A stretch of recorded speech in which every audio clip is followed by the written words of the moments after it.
Kia ora, and welcome to the CoreLogic Property Market Update for Haki here, December 2024. As we round out the year, the anticipated turning point for the market is taking longer than expected to eventuate. According to the CoreLogic Home Value Index, Aotearoa property values continued to fall in November, down 0.4%. But this was a reduction compared to previous months, where the rate of decline averaged 0.9% from May to August. Looking back, nationwide values are 3.5% below the same time last year.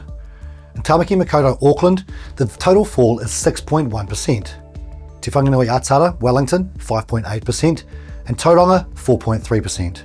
Meanwhile, values in the more affordable main centres range from a more modest fall of 0.7% in Kirikiriroa, Hamilton, while Ōtautahi Christchurch and Ōtepoti Dunedin property values are 1.5% higher than a year ago.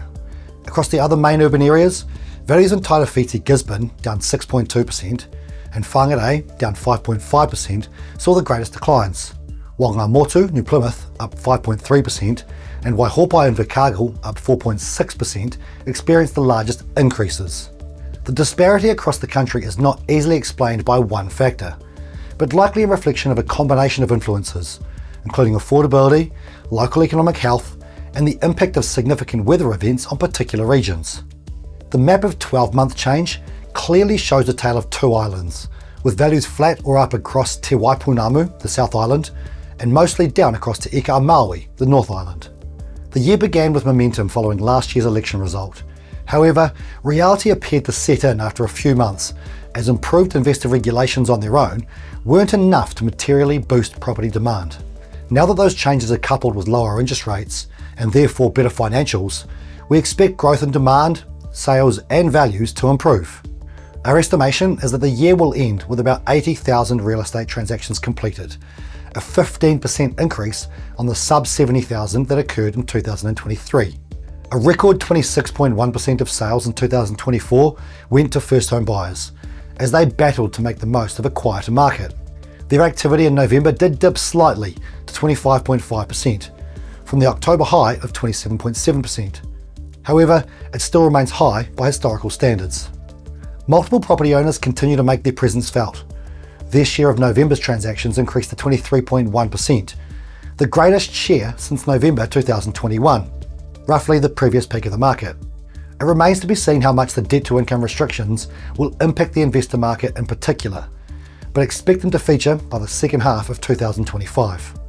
Expectations of another 50 basis point cut to the official cash rate at the next monetary policy statement (MPS) release on February the 19th is likely to see the post-holiday market keep up the recent momentum for the turnaround in property values.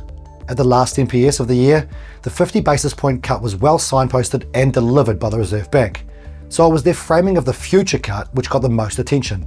The Monetary Policy Committee made it very clear they are comfortable inflation should remain under control, which will allow them to provide the economy and weakening labour market the support it needs to not only end the current recession, but set up for a welcome return to GDP growth in 2025.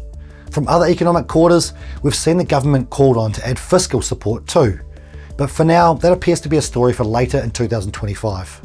In the meantime, the stagnant economy and increasing unemployment will act as a constraint on future property growth, though we do expect falling interest rates and their flow-through to improved affordability to trump those constraints as an influence in 2025.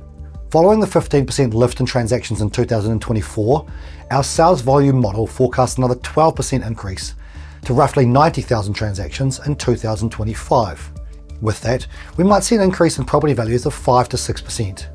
The summer could tell us a lot about what 2025 has in store though. We'll be keeping a close eye on listings levels and sales performance throughout.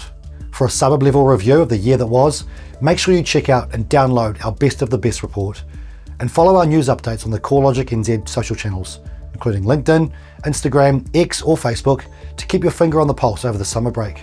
Don't forget to download our latest monthly chart pack and subscribe to the New Zealand Property Market Podcast on all good podcast players too.